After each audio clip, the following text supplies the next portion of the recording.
Let's get ready to rumble. Let's get ready to rumble. Let's get ready to rumble. Get ready and steady and rumble. Everybody rumble. Yes, of course, I'm singing the famous Anton Deck, Ready to Rumble, because we are in Royal Rumble season.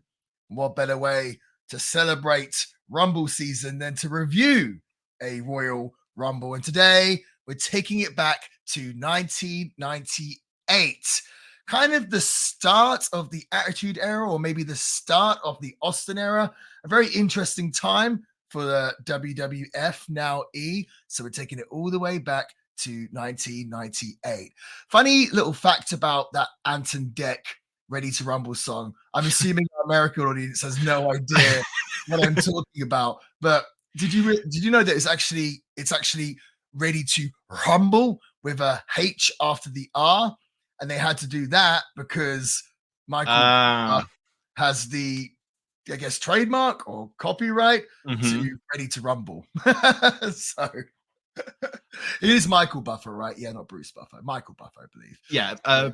Bruce is his son, isn't he? Brother, I believe. Oh, is it? Oh, wow. And I wonder, I think he got a big payoff for that Ready to Rumble video game. Oh, yeah, he was in it. Yeah.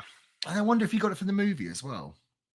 He must have. He was in that as well. Oh, okay. So either way. He made a lot of money. He made a lot of cheese off of that. You know what? When people say we want to use your phrase, he must say, so Fred Durst was in all of these video games in the 2000s because anybody who has like a clause where anyone who used a Limp Bizkit song in a video game, Fred Durst had the right to say, I want to be in the game. That's why he was in Just Bring It, I think it was, and that awful Fight Club game. I feel like Michael Buffer is just like, hey, if you want to use my thing, I want to be in the movie or in the game. You would, wouldn't you? Plus the $150,000 or whatever he's asking for. Yeah. So yeah, we get accused of kind of catering more to the US audience, which we kind of do because that's, the stats are there, the numbers are there. It was I thought, hang on a minute, what's he doing? When you started singing that, I was like, it was very nice of you to give the UK audience a little something. So American audience, if you want to check it out, type in Ant and Deck, DEC, Ready to Rumble on YouTube, and I promise you will not be disappointed. With an H, apparently. yes. But it is Rumble season, Sam. Actually, first of all, I should probably introduce myself, but you probably know who it is already. I am the villain, Marty Skull, the one true villain, yes. And joining me, as always, is a man that is always ready to rumble, Mr. Samuel Scott. Sam, it is Rumble season. And last week, The Rock came back once again. And so actually, maybe I should go before this. So I guess for the last, X amount of months, everyone's assumed that the WrestleMania 40 main events are going to be Seth Rollins versus CM Punk for the Raw title and Roman Reigns versus Cody Rhodes for the SmackDown title as Cody Rhodes finishes the story.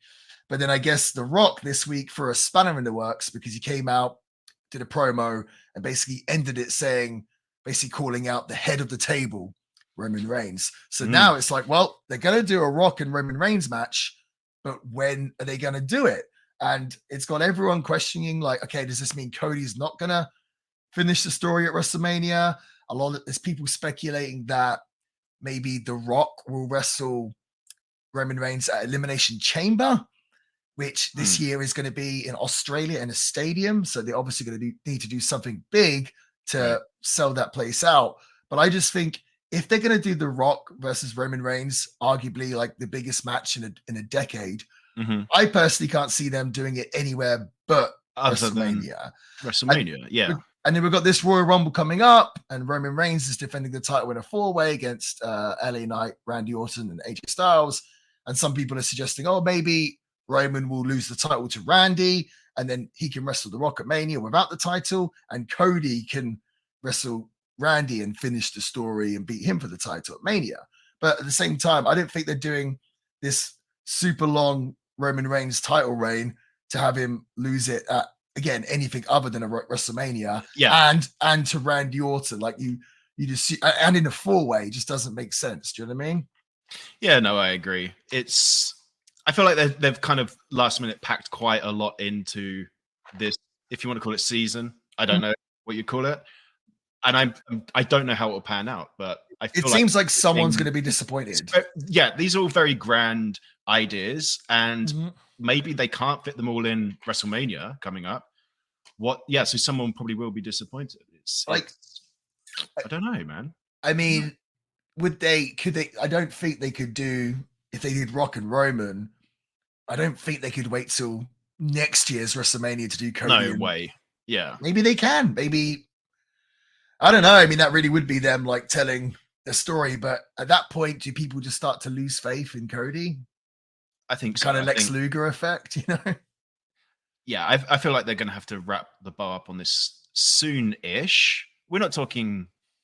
What I should say is, I think, this time next year is too much. Too much. Sure. Yeah. Long, I mean, right? what would you like to see in an ideal world? This sounds awful, but we've seen Roman Reigns headline a WrestleMania before with Triple H, right? Yeah.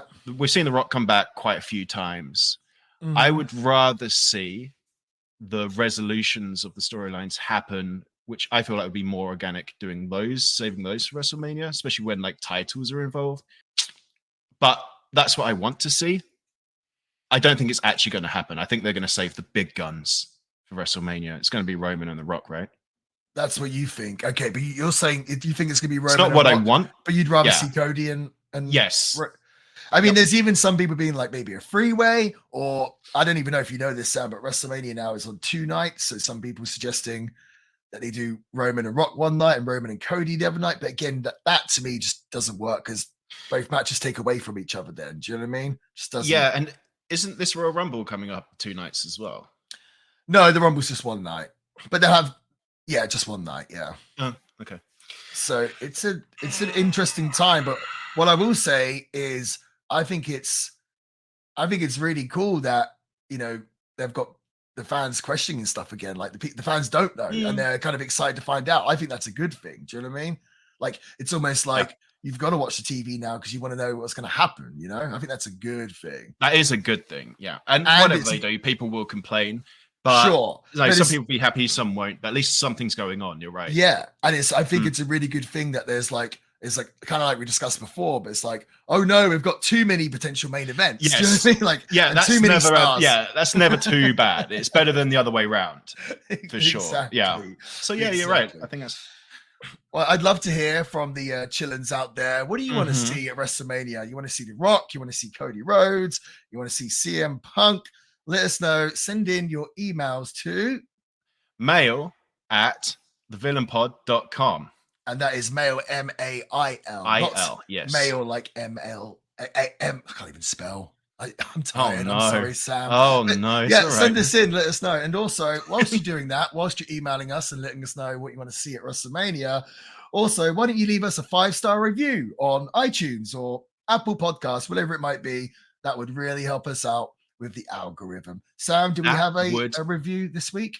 Yeah, that would be lovely if you did. You can join the elite ranks of people such as Jameson_M7, who sent out a very wonderful 5-star review.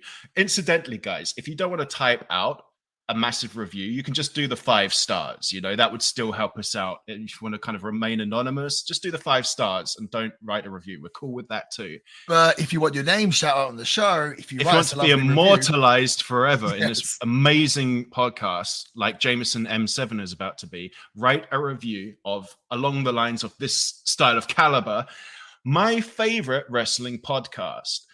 Marty is one of my favorite wrestlers, and I love listening to how much of a wrestling nerd he really is. I love hearing the guys do the top 5s and making my own as they go down their lists, which is pretty cool. I'm sure, I would be doing the same. If I listened to like a top 5, I'd have my own. So I'm glad people are doing what I like that. We're hoping. Yeah, exactly. So that's really cool. I'm not sure if it's just because I'm American, but I think Sam and Marty's accents/voices are so soothing.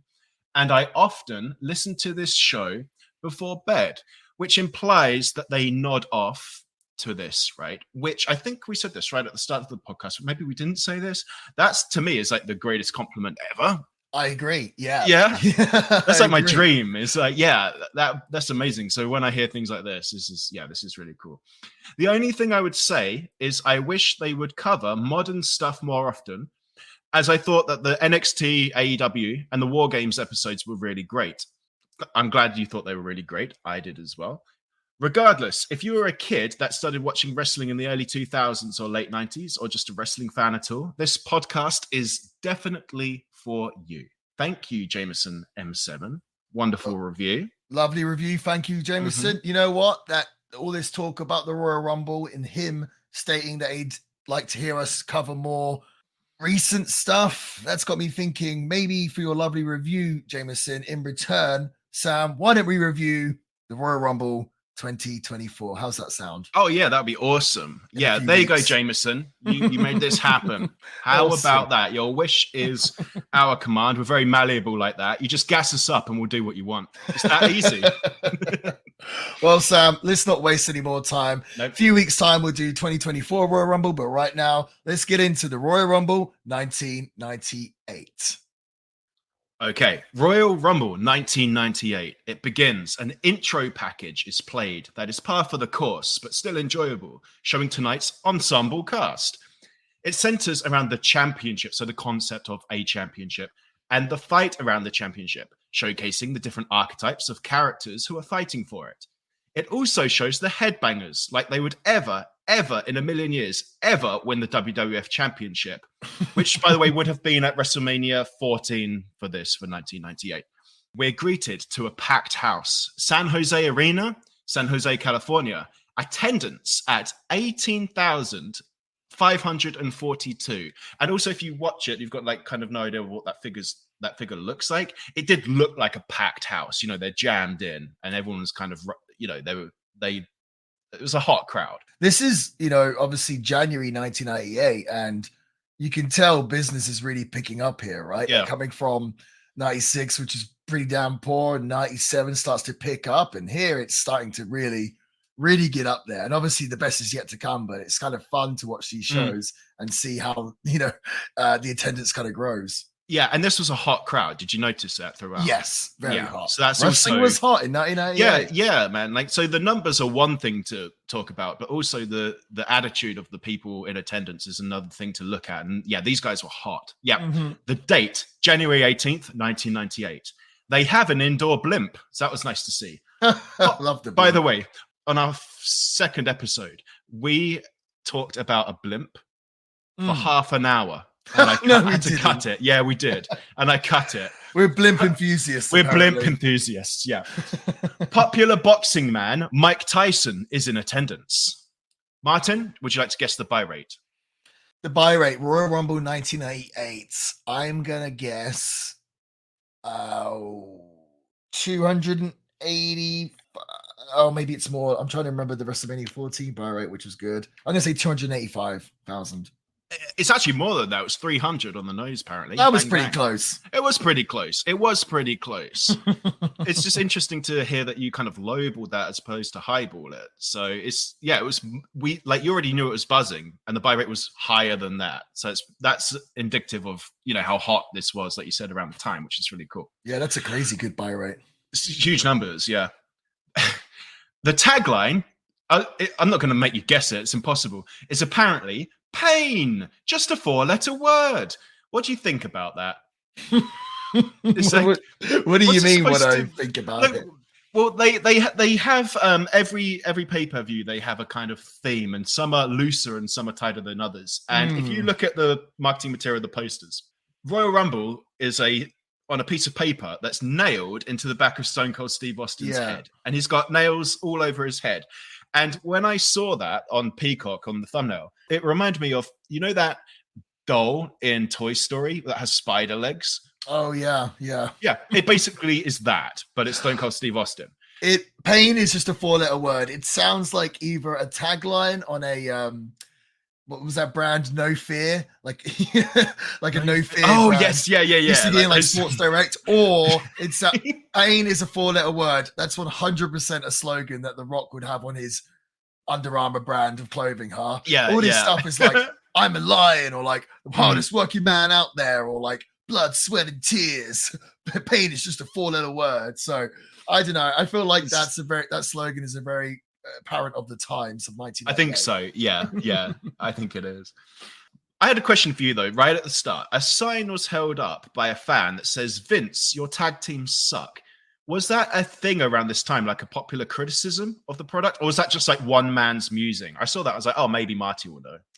I think I don't think the tag team division was really that good at this point, but it's going to pick up a little bit. But yeah, I think it's just random. Okay. I don't think that was like a point of contention or anything. Oh, well, I like the idea that someone's bought these front row seats just to air his criticisms. Whereas nowadays, if you have a criticism, you just leave us a review on Apple Podcasts. I've done it again. First match, okay? Singles. The artist formerly known as Goldust versus Vader, in which Goldust looks terrible and Vader retroactively steals our top 5 opener. It's time. Again, like I'm mentioning the hot crowd. It's kind of funny how hot they were just in general, and it just looks like they're just hot for Vader. Like Vader coming down the ring, everyone's like, "Yeah, Vader!" Dude, I wrote down the exact same thing. So this opener of the show, Vader taking on Goldust with Luna Vachon, and we all look at Vader's WWE run as kind of a big flop, and everyone was disappointed because, he'd done some really awesome stuff in Japan. He'd been a really big star there, and same really big star and did awesome stuff in WCW. And him coming to the WWF was like, oh, this is going to be awesome. Then he had that match with Shawn Michaels, and Shawn just lost it with him, and he just kind of killed him from there. But then watching this is January 1998. Vader comes out to like a huge pop. And you just think, damn, like maybe they could have made something of Vader. And it did get me thinking. I thought, if that thing with Shawn didn't happen, like it probably, would have been really cool to see Vader in, like, because he didn't last much longer than this anyway, I want to say. But if he stayed like more of 98, 99, and 2000, like it would have been kind of fun to see him as like one of the main guys of the Attitude Era. Like, would it have been cool if he was one of the guys along with Triple H, Kane, Mick Foley, Rock? It's really interesting to think about. And what else is funny is because after this, he went back to I want to say All Japan, and he had like a really good run in like 2002, like almost like had a second run almost, and like it was really killing it. And so it's like he must have had it in him somewhere. He went back to All Japan 98 to 2000. Then he was in Noah from 2000 2003. And he was like doing some great stuff, like, and he did, these matches with Masawa and Kenta Kobashi, and it's just like, damn, why didn't we get that Vader in the WWE? But here we saw a glimpse of it, even though he's wrestling in the opener against Goldust of all people, doing this artist formerly known as Goldust gimmick. So let's just talk about this, right? So Goldust came into the WWF in 95, 96, and obviously the gimmick was completely new at the time. They'd never seen anything like it quite in the WWE. And what's the best way to describe the gimmick without offending anyone? Essentially, it was supposed to be like a homoerotic gimmick, right? Is that fair to say? I think that's absolutely fair to say. He's obsessed with like old Hollywood. Yes, that's and he's very eccentric.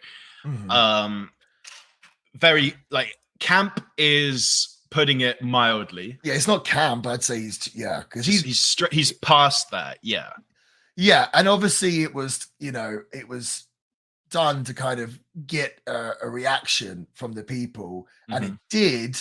And I think it got to the point where they were getting lots of complaints from the real life RTC, whatever they're called, to the point where WWE were getting kind of worried and they had to kind of pull it back. And so then Goldust had to kind of stop doing those style of spots or promos, everything else.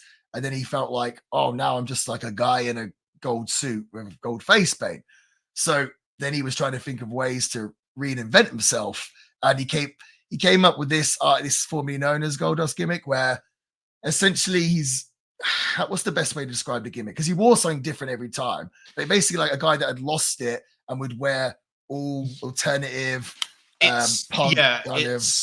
If you're making a wrestler and there's a button that just randomized everything, including colors, because he often wore colors that deliberately clashed, and he just tried to make himself look as terrible as possible. And he'd wear like bondage stuff and like thong over his tights. Thong over the top and stuff. I think he even came out with a gag ball in his mouth once and all this kind of stuff. And I mean, the artist for me, no, that's obviously that came from Prince, right? Yeah. But the whole thing, it really didn't work. I feel fair in saying that the idea just did not work. And I think it's one of those things where it's like the Goldust thing worked so well, and why fix it if it's not broken? But I guess it was, not his choice. And what was funny, I think we've spoken about it on here before, but how Goldust was so kind of determined to be a star and get a character work, make the character work, that he even went to Vince McMahon and said that he would get breast implants for the gimmick, which apparently Vince McMahon like said no. And it's like, it's crazy when Vince McMahon is the voice of reason. You know what I mean? Yeah. Like, that would have been really like that being beyond bizarre. I don't think that would have been good TV. I think that would have went too far. Yeah. This match with Vader, the match was fine. It was okay. The crowd was hot. I think the big key moment of this match was the finish, which was kind of fun and different. So Vader he sets up Goldust for the Vader bomb. Yeah. Turns his back to Goldust, who's on the floor. Luna runs in, jumps up, grabs him in a sleeper, wraps her legs around him, and then he climbs up anyway to the top. And just commits to the Vader bomb anyway. It's the Vader bomb, yeah. And it's a great spectacle. It was really cool. And I think Luna, also this spot, I know obviously Vader's very strong and Luna wasn't massive, but I can promise you that was way, way harder than it looked to pull off as well. Like really hard, like just because of the positioning and the ropes and like climbing ropes is not really that easy anyway that people think it is, and then the person on your back. And I guess the way she should have done it, she should have wrapped her legs more around his waist. I mean, obviously he's got a big waist, or pinched her knees, because as he comes down, she kind of shoots up and kind of hits the mat almost like face first. She almost spiked herself. It was a great visual. It was very cool. It was. So that actually, when people say Royal Rumble 98, that spot is one of the things that I think of, It was good, and I enjoyed this. Yeah, the rest of the match is nothing really to comment on, and I feel like the ending saved it. Yep. So everyone, the crowd was hot for Vader. They probably just wanted to see him beat up Goldust, and rightfully so, and they got their wish, didn't they, in just shy of 8 minutes via pinfall. What did Jim Ross say? He's like, oh, he's a big stinky bear or something. Oh, later in the Royal Rumble, he comes down to the ring, says something like he's a big stinky Colorado bear. But and what's funny is because apparently Vader did stink a lot, and I was kind of looking at his gear closely, because Vader always does random stuff with his gear. Like sometimes he would wear his singlet top the wrong way round quite often. And here you can see by mistake or on purpose. I don't know. And here, if you look closely, he's got holes in his gear and stuff, and little stains and stuff on his gear.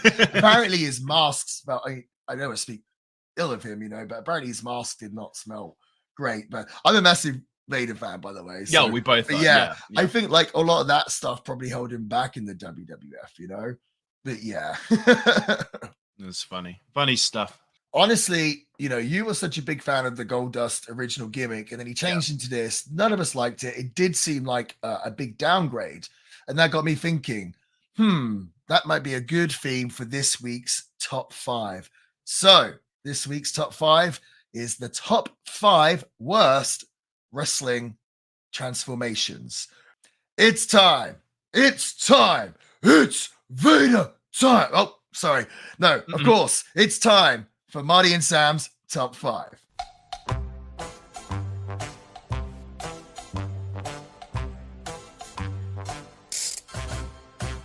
All right. So we've previously done top 5 best wrestler transformations, which you can go back and listen to. I can't remember which episode it was on, but that did create quite a lot of conversation and debate. So hopefully this one will do the same. So, all right, I have a bunch of honorable mentions, but maybe I'll say them afterwards because I don't want to tread on your toes. So coming in at number 5, I have stunning Steve Austin into the ringmaster. And this one's pretty interesting because Stone Cold Steve Austin was also my number one wrestler transformation, which was to Stone Cold Steve Austin. So Stunning Steve Austin, that was Austin in WCW. I actually really, really love Stunning Steve Austin. And it's funny to go back and watch him work because him in WCW is like a whole different wrestler compared to Stone Cold Steve Austin. I honestly feel like if Austin had that WCW run and then like finished wrestling after that, I'd be one of the guys like, oh, I love that Stunning Steve Austin guy. Let's go back and watch him. And then obviously became like the biggest star of all time, but just like two totally different wrestlers. But yeah, obviously when he came to the WWF, they wanted to change things up from Stunning Steve. And I guess Austin did as well because he shaved his head and everything else. Yeah. But they came up with this ringmaster gimmick, and he had $1 Million Man as his manager. They gave him the $1 Million belt, which just seemed like the kiss of death. But like, dude, just being called the ringmaster, like no name, not even like the ringmaster Steve Austin, just the ringmaster, just not good. Wasn't going to work. Fortunately, they let him change it. That's my number 5 worst wrestler transformations. My number 4, this is an interesting one. I have Earthquake, John Tenta into the Shark, and then also into Golga. So I don't know these. Okay, so Earthquake, you remember Earthquake? Yeah, from the Natural Disasters, John Tenta. Now, Earthquake was pretty over when he first came into the WWF. He feuded with Hogan, and he wrestled on top, and then he went into the tag team with Typhoon, and I'd say he was a pretty big star in the WWF. Anyway, when he went to WCW, when he jumped ship with Hogan and everyone else, they couldn't use the Earthquake gimmick. So what did they do? You'd think there'd be something more related to Earthquake, but instead he turned into the Shark, right? And he had like a shark's mouth face paint on his face, and it was just, oh man. And this is in like 95, and I'm like, dude, this is not cool. Like the Shark, like so bad. So then he went from that. I don't think he changed just into boring old John Tenta. But anyway, he finds himself back in the WWE in 1998, I want to say. But he lost so much weight, they wanted to repackage him, and they made him one of the oddities, and they put him in a mask. He's one of John Tenta, Earthquake. He's the one in the oddities that wore the Cartman t-shirts, and he had like the brown mask. Do you remember? Yeah. Yeah. I didn't know it's him. That's John Tenta. Earthquake. Oh my god. Yeah.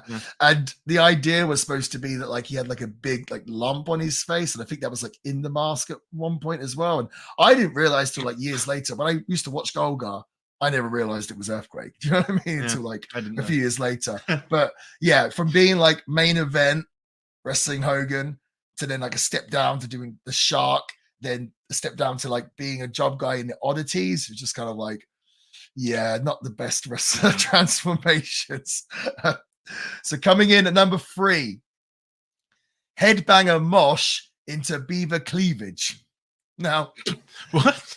Have you ever seen Beaver Cleavage, Sam? No. Oh, I feel like you need to watch this, maybe even on the air.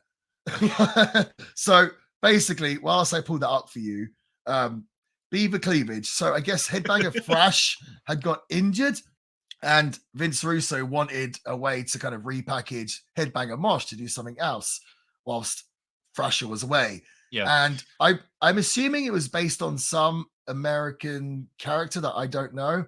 All I know is that basically the gimmick was he was with this attractive woman, which they said was his mother, and basically insinuated that they were having kind of like an incestual relationship. Oh, for Jesus. Really? Yes. It didn't last too long. They quickly changed it. But even then, so for quite a few weeks, they it was his mum. And then they changed it maybe to being like, no, it's not his mum. But then they changed it into like him hitting her and him being like a woman beater, and like the rest of the boys beating him up because he hit a woman and stuff. Just like really, really bad gimmick. Have you pulled the video up?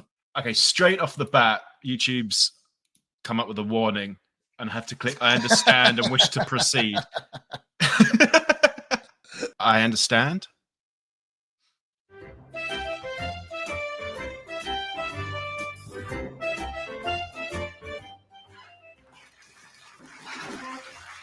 Oh no. Okay. So this is Leave It to Beaver is what they're referencing. Breakfast is the most important meal of the day. Can you turn it up a little bit? This cereal sucks. I can't eat this. It's dry. Mom! What the little boy's looking for? Does mother's little hairy beaver want some of mother's milk?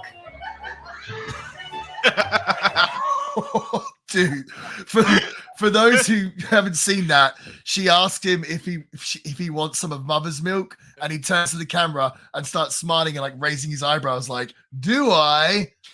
Oof. Oof. Mate, I like that. That was funny. Jeez, dude. I enjoyed that. Do you think Tony Storm does it better with like the black and old white style? Yeah. Yeah, not a relationship with her mum. Right. Yeah, I mean, that's probably one of the worst gimmicks of all time. So that was definitely a bad wrestler transformation. Who can beat that? Well, let's give it a go. Number 2, Chavo Guerrero to Kerwin White. No. What do you mean? I love that. Oh, geez. Come on, Sam. That was hilarious. Well, I think the reason why it was so stupid, for those who don't know, Chavo Guerrero in 2000, what year was it? 2004, 3? Yeah, that, like the Heat days, wasn't it? They decided to change him from Chavo Guerrero, obviously part of the famous Guerrero family, into like a stereotypical Anglo-American man who plays white golf. guy, Right?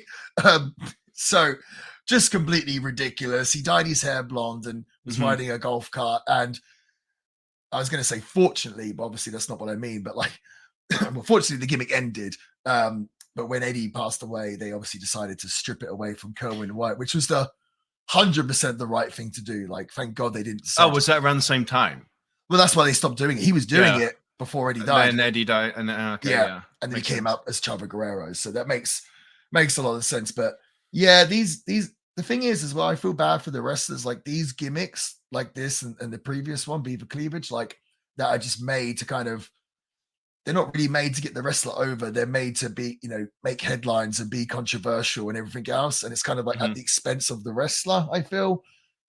So yeah, another terrible gimmick for number 2. And Chavo Guerrero, that one, though. Well, everyone knew who Chavo Guerrero was, so it just wasn't a good transformation. Do you know what I mean? Like if they wanted to do that gimmick, maybe give it to someone else. I don't know, just not good.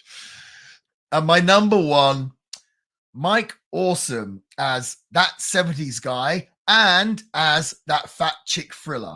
So you've seen Mike Awesome on the show before. Of course. Yeah. ECW. He was a monster. He was powerbombing people through tables, hitting people with chairs.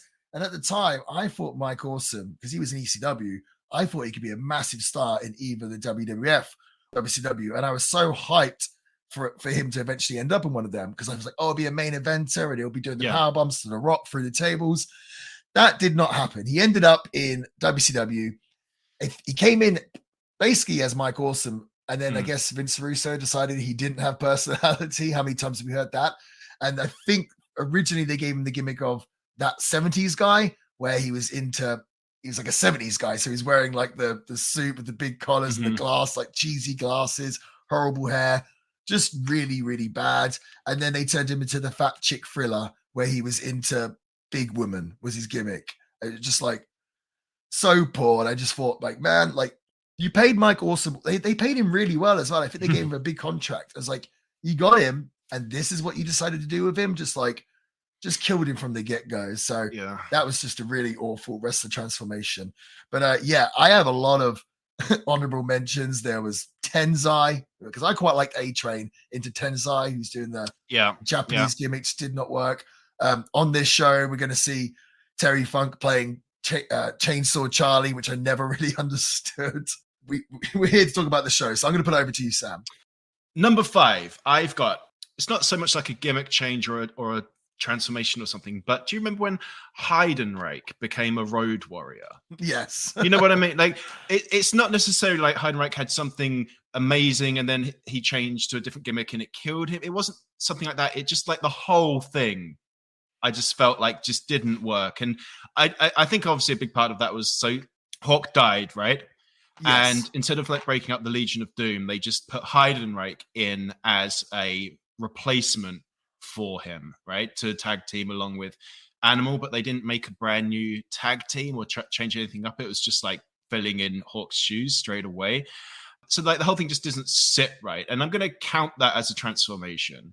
which is why it's on my list. Yeah. Yeah, you know what I thought was a shame with that is that they kind of like half-arsely did it. So they it's that on top of everything. He's still wearing like all the hiding right gear, like the red trunks, red knee pads, and the gloves, and then he's got the face paint, the shoulder pads. Yes, but he should have had the tights and everything if they were going to do it right. I mean, I guess you could argue that you're trying to make it different and update it, but like they didn't really look like a tag team other than the face paint and the shoulder pads. So, dude, they tried to do it with Droz in 2000 or 99, 2000. Not 2000, NOD 2000. Making a new Legion of Doom member, it's just never going to work, right? Especially in like 2005 or whenever they did it with Heidenreich. You're right as well. Like on top of everything I just said, it was also shoddily executed. Right. Yeah, you're right. I feel like it would have maybe been cool to do like if they found a new tag team of two really big killers and they had like Animal as their consultant or mentor or whatever, and he could maybe wrestle from time to time, and he could be like, I'm giving you the Legion of Doom gimmick, and like it probably still wouldn't have worked, but it would have been better than this. Yeah. So number 4, I have Chainsaw Charlie, because I feel like Mick Foley needed his personas to work. You know, Mick Foley by himself, I don't think would have set the world on fire at that time. Terry standard out of the box, Terry Funk is amazing. You know, and Chainsaw Charlie just seemed like, oh, the other hardcore middle-aged guy has a persona, so I need to have one too. And it just like missed the mark totally. Like just be Terry Funk. And he also, we'll see him later in the Royal Rumble. He looks terrible. He's just got like a baggy shirt, suspenders, and like I don't even know what it is. It's like a stocking or a net just like over his face. And he carries pantyhose, and he just carries a chainsaw, and it's just Cactus Jack is a persona. Mankind is a persona. Chainsaw Charlie is just a prop. Like that doesn't make a character. So it's just on top of being unnecessary, it was also again poorly executed, and it just rubs me the wrong way. Because, like I said, Terry Funk out of the box, perfect. Well, also it's just like him being the Terry Funk gimmick at the time, like. Because I guess he wanted to be different. Like, you know, Terry Funk's former NWA world champion. But when he was NWA world champion, you know, he's part of the Funk Brothers. It was like, he was a completely different wrestler then to the way he would be when he's older, when he's like middle-aged and crazy and doing this like hardcore stuff. Do you know what I mean? So like, that was already a transformation. And that was a great one that worked for him. It's like, I think the idea of someone being middle-aged and crazy and he's a wrestling legend is like awesome. You know, like Terry Funk, I think like in that era really did work. So I never understand why he thought, because I think it was his idea, Terry Funk's idea. So.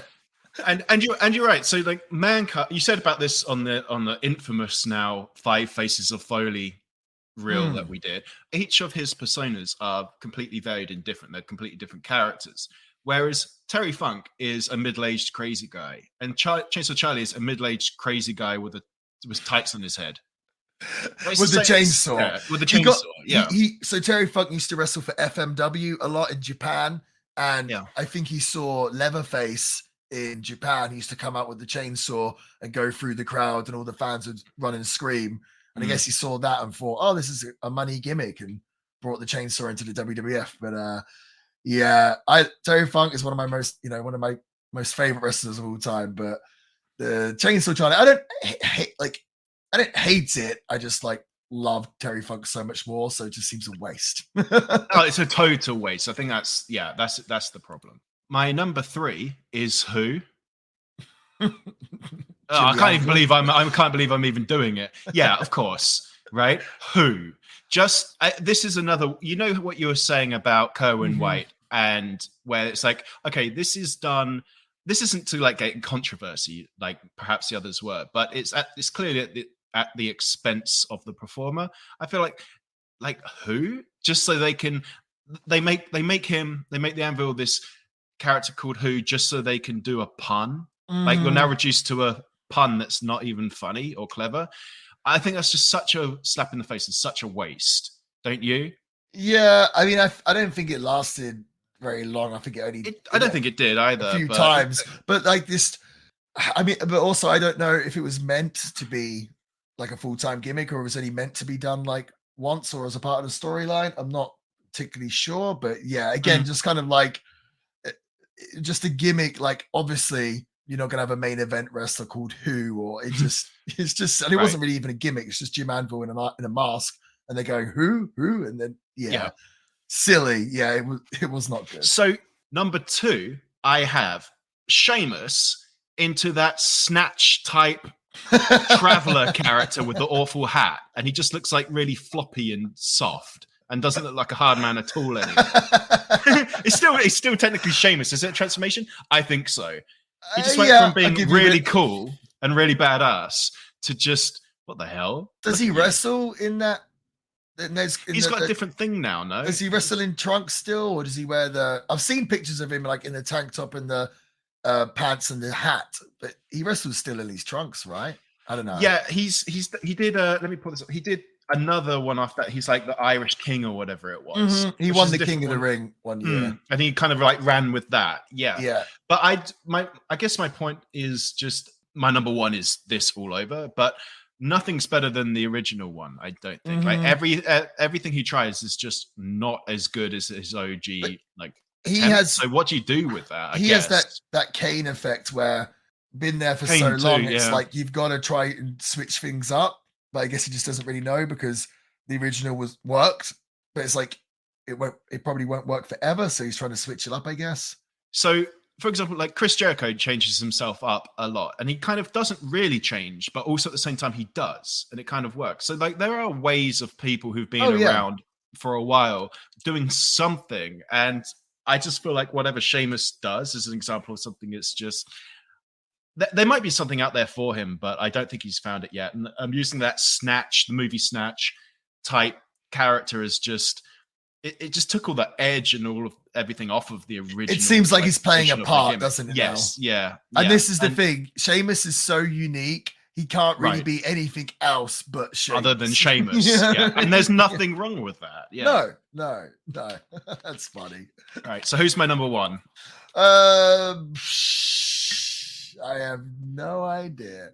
It's Goldust, going from Goldust to anything he's ever tried that wasn't Goldust, right? So we've got 7. We've got the artist formerly known as Goldust. Dustin Rhodes in AEW is not too bad, but it's still not Goldust. And I just think you said it actually when we were talking about the match he was just in. When he was Goldust, it was everything. Like that character it was just a character that should never have worked, but then somebody who's just determined to kill it, and just like the right person for that role that you just think wouldn't work, and they just killed it. Anything else was just. So Goldust wasn't his character initially, was it? He was given to him by Vince McMahon, and then he's just like, I'm going to make this, like I'm going to mold this into just something that's greater than it should be.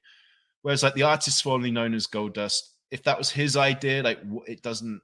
Maybe I don't know. Was that his idea or was that someone else's? Do you reckon? The artist formerly known? I don't know. I'm going to guess maybe Goldust, but it could have been Vince Russo as well. Who knows? Because he might be one of these people where he's brilliant when he's given a night. He may not have like the best ideas himself, but when he's given one, he's the right person to make something work. Sure. Now, I'm sure he didn't think up 7, so it's not always right. But I just you haven't even mentioned his best incarnation. What about Black Rain in a TNA? Oh my god! I always forget that was Goldust. Oh my god! Black Rain. I completely forgot Black Rain. Yep. I mean, there you go. That's why Goldust is number 1, right? Wearing the bin liner, and he's got the black wig, and he's got a rat. He had a rat that he brought to the ring. And bless him, he was really bad shape then as well. Like, oof, that was the rough thing times. is like. With Goldust, the character, everything that he does kind of is tied into the overall character. But yeah, like Black Rain, what is like they just seem like random sporadic ideas that are just put in for the sake of it. Just means nothing. Totally. Yeah. So Goldust goes from like my favorite wrestler, right? When he's anything else, I just don't care. Dude, I just don't care. Think of the difference between like 1996 Goldust to Black Rain. Like that's quite the. I know, man. Dude, right. I'm surprised you didn't have. I don't even know if you even seen him, but like IRS into what was he? MK Wall Street in WCW when he left the WF and was in WCW. Yeah. Wasn't he in the NWO? Just like kind of just bland generic guy. Went from, I should. But you're right. Like. I think when we're doing this, I could have had so many honorable mentions. Absolutely. Well, guys, that was Marty and Sam's top 5. Let's get back into the review. Stone Cold is seen backstage. Sorry, that beaver cleavage thing. I know we should crack on, but it just hit me. Also, whose idea was it to do something from like 40 years prior as like a bit? Like, who's that going to entertain? Vince Russo. Oh, yeah. There we go. Stone Cold is seen backstage heading towards the locker room. Apparently, he's a marked man. At this point, I'm assuming because he's got like a late entry into the Rumble, like a late number into the Rumble, and people want to soften him up. That was my thinking at the time, but we'll get back to that. Sunny makes her way down to the ring. Fortunately, she's on foot in a special guest referee outfit, ready to officiate the 6-man micro wrestling tag match of, and let me get this right. Yeah. I know, here's the thing. What do? Do we do it in English or do we in Battalion, Tarantula, El Torito versus Nova, Mosaic, and Max Mini. Now, the crowd, I said they're a hot crowd. The crowd were not into this, but I actually didn't mind it at all. I thought it was pretty good. And Max Mini wins it for his team via pinfall in 7 minutes and 48. So I was very surprised to see a micro wrestling contest in a major WWE while it's at like almost its peak. Yes. So this was WWE's attempt at doing a minis division, which they actually tried again in 2005, I want to say, or maybe it was later than that, actually. But this attempt at a mini division, I feel like, was trying to combat WCW's cruiserweight division, I guess, to kind of be in place of that. And they tried it for a while, but it just didn't work at all. And I think I was thinking about like, how could this have worked? And this match, like the minis in this match do some really cool stuff, but just the fans just don't know who they are. And I was thinking like, maybe they needed to give the wrestlers more character or character development. Do you know what I mean? Right. So these were all guys from Mexico. And I guess WWE changed all their names already because they did, like in Mexico, a lot of times, like the companies will own the licenses to the gimmicks and the names. So they changed their names. And like Max Mini, that's funny. Wasn't Max Mini a toy back in the day? Was that Mini Max? Oh, I don't know. Yeah, I think it was. But they kind of still keep the same gimmicks. Like they did do at one point where I think it was Battalion. He played Mini Vader. And I think it was Tarantula who played Mini Mankind. And I feel like maybe that would have been a more fun way of doing it. But I feel like maybe they need to give them like more Americanized gimmicks, maybe. Yeah. What I've got in my notes is like, so their like in-ring talent was good, but they just had no personality or like anything unique or interesting about them whatsoever. And they're basically also in the same outfits but different colors. Apart from Battalion, they were just all in those like all-in-ones. Yeah. Including the mask. And it's just, how are you supposed to root for that if they've just got a generic name, nothing, and they all look the same? It's just huge. But I guess if you said, now you've explained that, well, their names and gimmicks were owned, so they had to come up with something else. It kind of makes sense, but it feels like they could have come up with more. Do you know what I mean? Like, be neat. Yeah, it can't be gimmicks. That. Yeah, I know. And I also, another thing we've got to bear in mind as well is that they're doing Lucha Libre style, which just was completely different to what the style in WWF would have been in 1998. So the fans just didn't really get it. Like, it's a different psychology. It's completely different. What I thought was interesting about this was like any times the minis would do like one of the bigger minis would like club or big boot or clothesline. Yeah. One of the smaller minis, they would get a reaction. But the whole match, dude, they must do like 40 different variations of arm drags, like all hits the arm drag. Drags. Yeah, well, they do the spinning around, it ends in an arm drag. Yeah, everything arm drag. And I feel like the first one or two maybe got a reaction, but then they kept doing them, and they're all very impressive, but just didn't get reaction. There was also a dive spot where the wrestlers all took it in turns to do dives onto each other, and 3 dives in a row, the wrestler diving landed on his partner. I noticed as well. Oh, really? Yeah. They would just stand there waiting to catch, but like the partner would always take the whole brunt of it. You know what I mean? Funny. Like, and the other two would just fall down. Another funny thing about this, you can tell Sonny wasn't a trained wrestler because somehow Sonny manages to botch a leapfrog over Max Mini, over a micro wrestler. Who they dubbed as the smallest athlete in the world. She could not leapfrog over Max Mini. You had one spot to do and you couldn't do it. You messed it up. It's funny, yeah. But yeah, this was I thought it was an interesting concept, and I feel like if it had been given more time and more effort, it could have maybe worked. Like, for example, because I was thinking maybe they need to give, maybe the gimmicks, maybe you have one of their gimmicks be a luchador, but maybe give the other ones gimmicks that the fans can understand.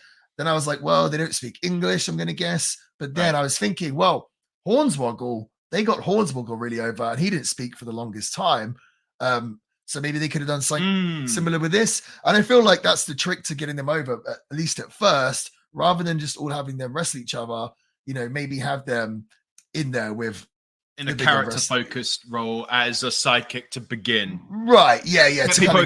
To bring them in, ties to them, and then I think that would have done better. Like, I would have been cool. Like, you could imagine like Goldust here having like two little micro wrestlers with him and stuff like that. Do you know what I mean?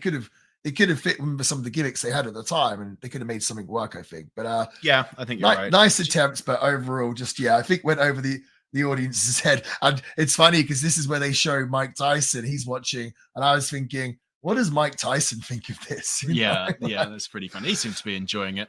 I wonder if he was on the whole time, being made to just pretend that he's on the whole time, or if he did actually enjoy some of it, because he did seem like he was having a good time. Well, they would have told him we're filming now, but I assume he sat there and watched the whole show. I think this is a good time to talk about Mike Tyson. So, a lot of people give Mike Tyson coming into the WWF and doing the angle with Steve Austin as kind of like the kind of what started the great business for the WWF. And it is interesting, isn't it? Because at the time, Mike Tyson, he was one of the biggest stars in the world. Yeah. And dude, I was looking at some of the buy rates that his fights had done. So this was in 1998. And I think in 1997 was when he had the match with Evander Holyfield, where he bit his ear off. And obviously that made Mike Tyson like even more famous than he was. Dude, so that was the rematch, Mike Tyson, Evander Holyfield. So number 2, that did on pay-per-view buy rates 1,990,000, nearly 2 million buys for that. It's like one of the most. I think it's the second biggest pay-per-view buy rate of all time, behind like a Floyd Mayweather match. But so he was the biggest star. But it's like also crazy. Times are different, because also before this, Mike Tyson had been in prison as well. But you could still come out of prison and still just be a big star. I see. But just like, they didn't try to cancel him. It was more just like, oh, he's a controversial figure. You know what I mean? It's funny how the idea of the concept of prison is supposed to be rehabilitation. It's like you do your time there, but nowadays it's like, oh no, that's not enough. Unless it is. It depends on the circumstances, but it's just a very weird situation. But that wouldn't happen in this day and age. Like, someone would go to prison for the for the things he got accused of, and then just be like brought out and put on TV and presented as a massive star. Right? Yeah. No, you're right. Totally you're different. Right. And we spoke earlier before we got onto the podcast about Jim Ross just coming up with funny comments the whole show. Yeah. And here he's like, "Oh, I heard Sonny likes short guys." And of course, he's talking about Chris Candido, who I wondered if that was a little dig. Yeah. Okay, they really gave Chris Candido a hard time, huh? Yeah, I like Chris Candido. Me too. Obviously, Jerry Lawler, the King, just has so many short mini jokes in the chamber. Pow, pow, just firing them off constantly. I didn't think they were very good. I like them. I thought they're pretty funny. Yeah. Anyways, we have yet another of the locker room just being a door that has a cheap sign with the wrestler in question's name on it, which is like a trope in wrestling, isn't it? And I love looking out for it. It's so funny. It is funny. As the Nation of Domination look for Stone Cold Steve Austin. So we see some Nation of Domination and Rock items on playback, as well as a pre-match interview with The Rock himself, which leads into a match for the IC Championship belt. And do you know what I was thinking when I was watching this? Is they say like World Championship for the WWF Championship, right? They also say World Championship. That's what Intercontinental means. Yeah, it doesn't really make any sense. Wordage.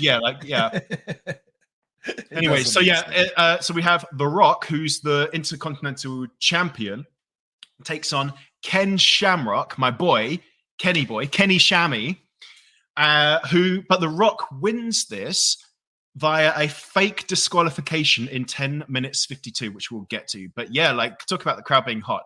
people love Kenny Boy, don't they? Ken Sham. Well, you Super know hot what? for him. I enjoyed this match a lot. You know, The Rock and Shamrock feuded and worked together a lot in 1998. And I was watching this and I was thinking, you know, this is pretty good. And the crowd is pretty rocking and rolling. And I thought, like, both these guys are super green still. Like, Shamrock had only come into the company 8 months before this. And The Rock had only been wrestling, you know, a couple of years or something himself. So they're wrestling at a very high level. Then I remembered, actually, much like Steve Blackman, I don't know if you knew this, but Ken Shamrock actually made his wrestling debut before his MMA career took off. He actually debuted in 1989. He was wrestling in the South Atlantic Pro Wrestling Organization as Vince Torelli, and he wrestled for the UWF. And he had a whole wrestling career before he got into MMA. And then after MMA, came back and was Ken Shamrock. But yeah, he used to wrestle as Vince Torelli, and he also used to wrestle as Wayne Shamrock, I believe. Let me see if I can find that. But yeah, you should check it out. You should watch some Vince Torelli matches. They're on YouTube somewhere. First of all, you change everything I thought I knew about Steve Blackman, right? with that reel that went viral. Yeah. Now I find out something completely different. I never knew that. I thought his start was in UFC about Ken Shamrock. So now you've got both of them down. Well done, buddy. Yeah, a lot of people think that Shamrock went from UFC to WWE, but actually it was wrestling into MMA, back into wrestling, and then kind of back into MMA again. So that is crazy. Yeah. But yeah, let's talk about the finish. So during the match, I believe there's some kind of referee distraction. The Rock gets the brass knuckles. He punches Shamrock in the face, puts them in his trunks. He puts them in Ken Shamrock's trunks. Yes, sorry. Puts them in Ken Shamrock's trunks, covers him. The referee's there. 1, 2. Shamrock kicks out. Oh no. Yeah. They continue the match, and then Shamrock eventually gets the belly-to-belly suplex on The Rock. Pins him 1, 2, 3. Celebrate. New champion. Crowd's going crazy. Then The Rock's there telling referee, he hit me in the face of Nux. They're in his trunks. Referee goes up to Shamrock. Shamrock's like, what are you talking about? Eventually tells him to pull whatever it is out of his trunks. Shamrock doesn't even realize they're there. And he pulls out the brass knucks. And the referee's like, oh, reverse the decision. You're disqualified. The Rock is still the Intercontinental Champion. And this got a lot of boos. And I thought it's such an old school classic, like territory wrestling spot. And here we're doing it on a pay-per-view. But I really liked it, actually. I think he just got The Rock way more over with his heat with the audience. So normally I really don't like these sort of things. And you know how if your dog is facing one way and you're behind it and he hears a loud noise behind him, he'll turn around and assume you made the noise, because that's just the like how dogs' minds like cap out intelligence wise. The same can be said for WWE referees, right? Just like if they don't see something, it didn't happen. If they do think they saw something, that must mean it happened. So this is always the same. They've got these dog-like minds, and this usually annoys me. However, I found out that before this, Ken Shamrock got a disqualification win against The Rock, right? Probably, I don't know. So knowing that this is just Nation of Domination, just trying to kind of close that loop, you know, and get like a Just Desserts kind of angle, makes it forgivable for me. Well, yeah, Shamrock's gimmick kind of was that he was like a loose cannon, that like he would be the world's greatest wrestler, but he often gets disqualified because, or he gets like he's too hot. He's too hot tempered, or he'll win a match, but after the match attack the referees, so they reverse the decision. So like his temper is his weakness, which actually I think is a really cool concept for a gimmick and character. I do, yeah. I like loose. We should do a top 5 loose cannons. Obviously, you have Brian Pillman in there. That would be interesting. You know what? Actually, I'm going to say this now. Something I kind of thought about a lot during this show. So we're in 1998, January 1998, right? And watching this show, it's like, dude, the WWF had lost a lot of stars, right? And a lot of stars to the WCW. You know, Scott Hall, Kevin Nash left. Obviously, Hogan left. Macho Man left. Bret Hart had just left like a month or two previous to this. A whole bunch of Piper, all these guys. And if you look at the, you know, this roster they have during Royal Rumble 1988, they don't really have hardly any legit main eventers, right? The only legit main eventers they have are Undertaker, Shawn Michaels, and then like Austin is pretty much there, but isn't quite there yet. He won't win the title for another few months. Triple H wasn't there, was he? Triple H was there, but he wasn't in the main event. That's what you mean. No, I mean as a main eventer, yeah. Right. I mean, we've got Mick Foley, but he isn't quite hit. Like he's a guy they can put in main events, but he's also still, you know, being in a tag team. He can still open the show.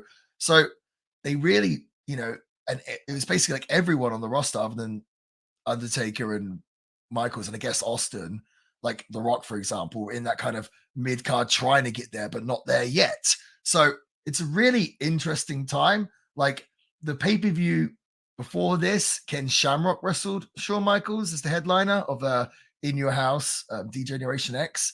But yeah, it's crazy to think that WWF's business took off when they had such little big time main event stars.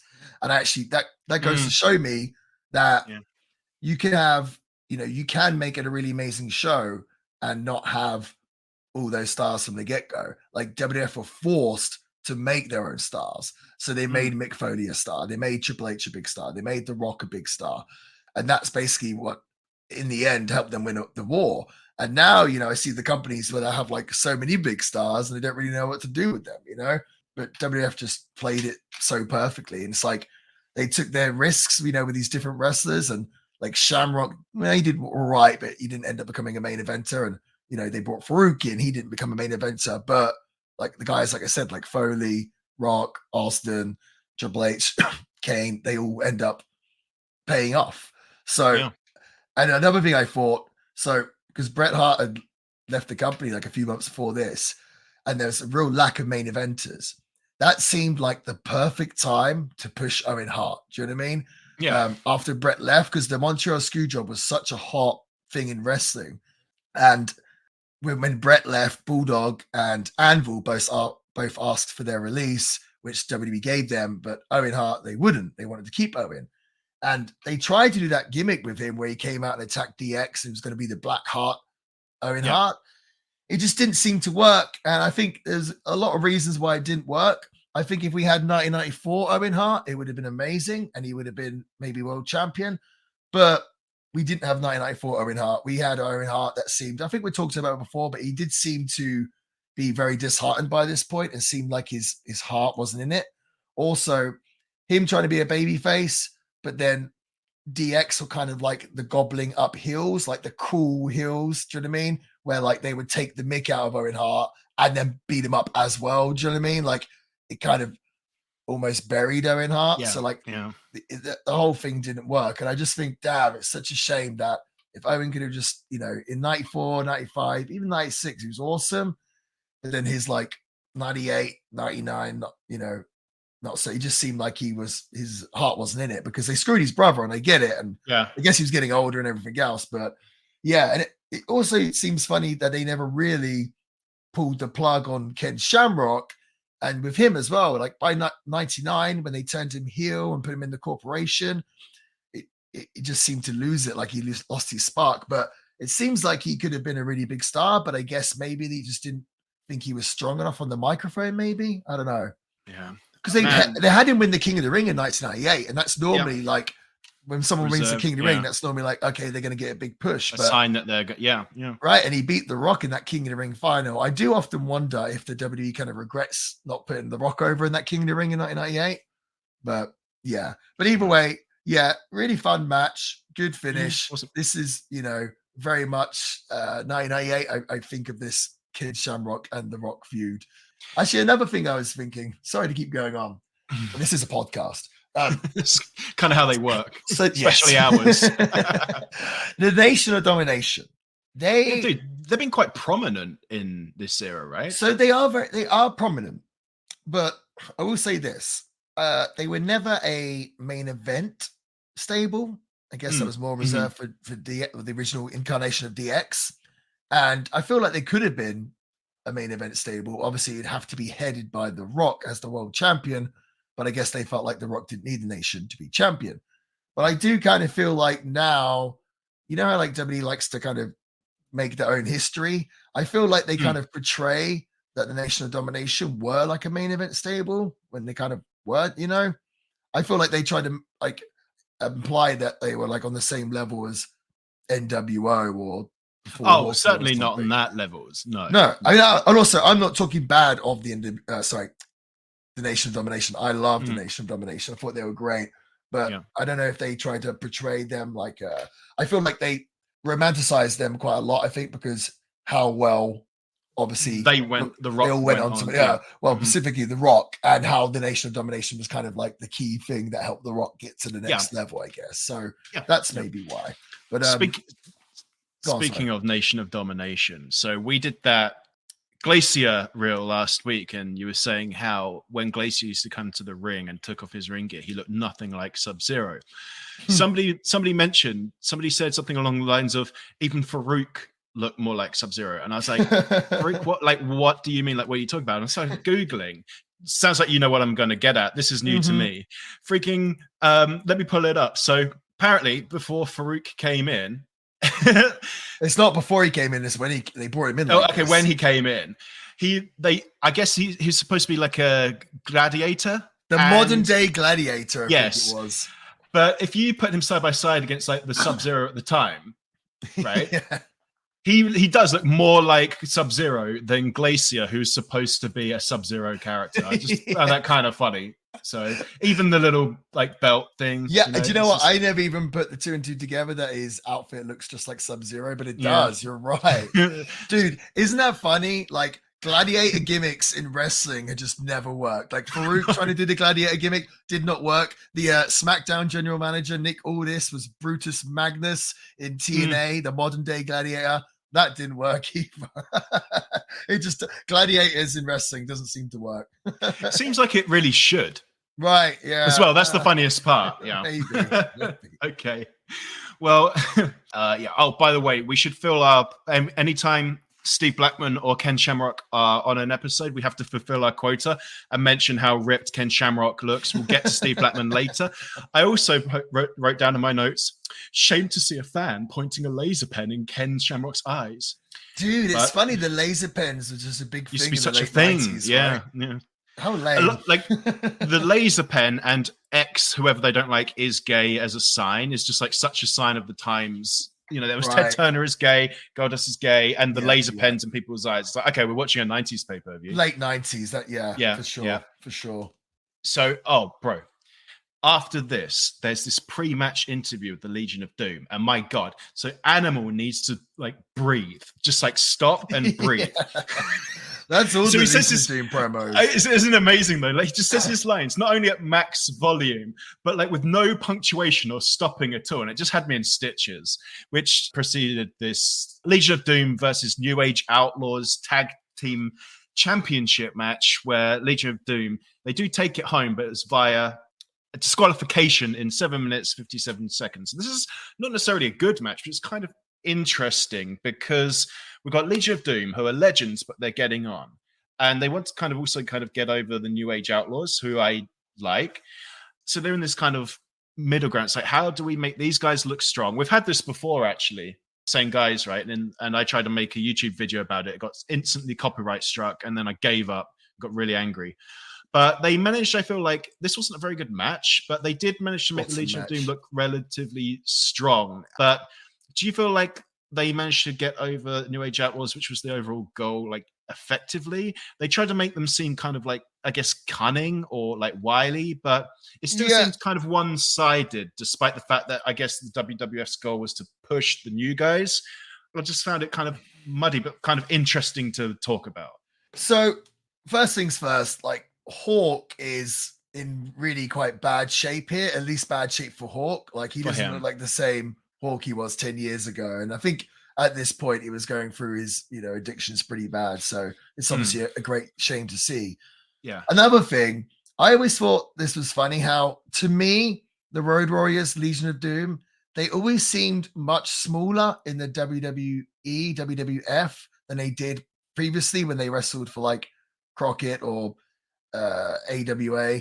And I think that's because a lot of those wrestlers back in the Crockett days were like much smaller, and then they come to the WWF, and even when they first come in, they're wrestling like Demolition, who are really big guys. And here they're wrestling the New Age Outlaws, which I don't think a lot of people realize, like how big both of the Outlaws are.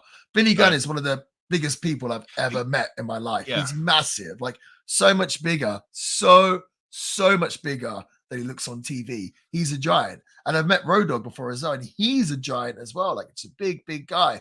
So it, it felt like one of the biggest strengths of the Road Warriors was the fact that they were two big mofos, you know what I'm saying? Yeah. But they never seemed to be like big mofos in the WWE/F. Yeah. So that really took away from them. But here they're trying to get over the Nation of not the Nation of Domination. They're trying to get over the New Age Outlaws, and I feel like you can start to see that, because Road Dogg comes out and he does his, oh, you didn't know, but the crowd aren't doing it yet. But clearly I think they come across as like the cool heels here. And this is it's 1998, so the crowd is starting to get more into the heels, and they want to see new stars that kind of over the past. Like I remember during this period, you would see signs like LOD is OLD, like LOD is old. Oh, yeah. And dude, I looked at like how old they both were here, and here it's Hawk is 41 and Animal is 37. And it's like people were like, they're old. I was gonna say, It's like, dude, like we've got this World Heavyweight title match 4-way coming up at Royal Rumble, and it's got like LA Knight, who's over 40, AJ Styles, who's like 45, Randy Orton, who's going to be late 40s, right? Mid 40s, probably, and everyone just accept that. Everyone's just like, that's cool. But here, 37, you're too old. I wonder if they mean old, perhaps as in they've been around for so long, it's kind of like like stale, but maybe not. But it probably is. But they didn't say like they're stale. They'd specifically be like they're old. But yeah, this match was a bit of a mess.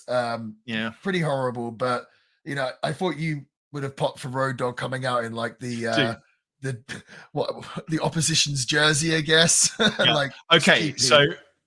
So speaking of cheap heat, a funny little bit that I picked up on is he comes to the ring and he obviously always talks and slanders wherever they are, and he goes, unless you've been living under a rock, right? And then it goes, and you expect, he's acting like he's in a small town, like as if they don't get the news or anything. He's like, or in California.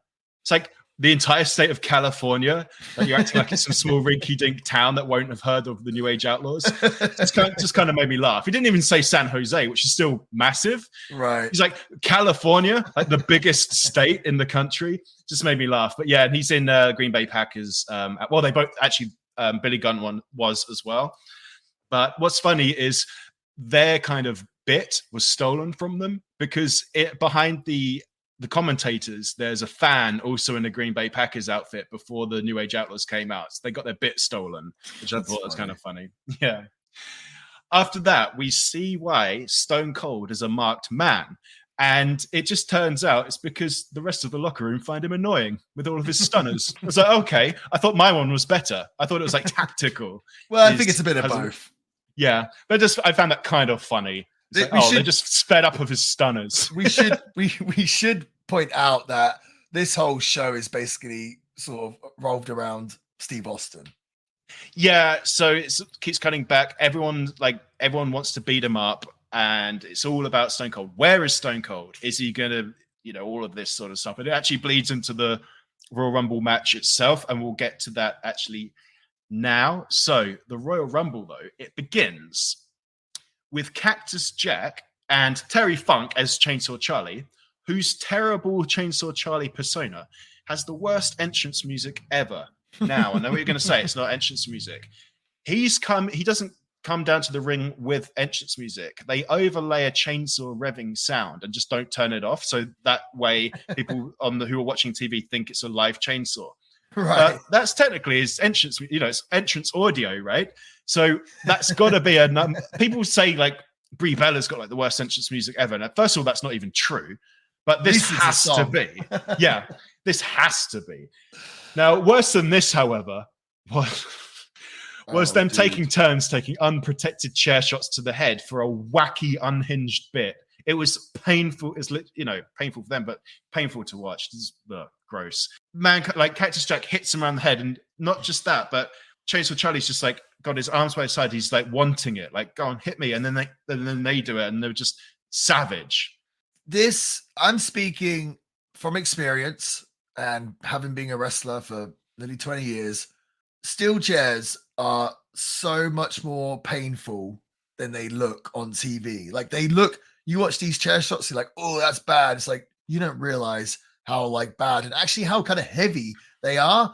And I feel like as an audience, we just became so desensitized to the chairs because people got hit with them all the time, where we got to the point where we thought like they don't hurt.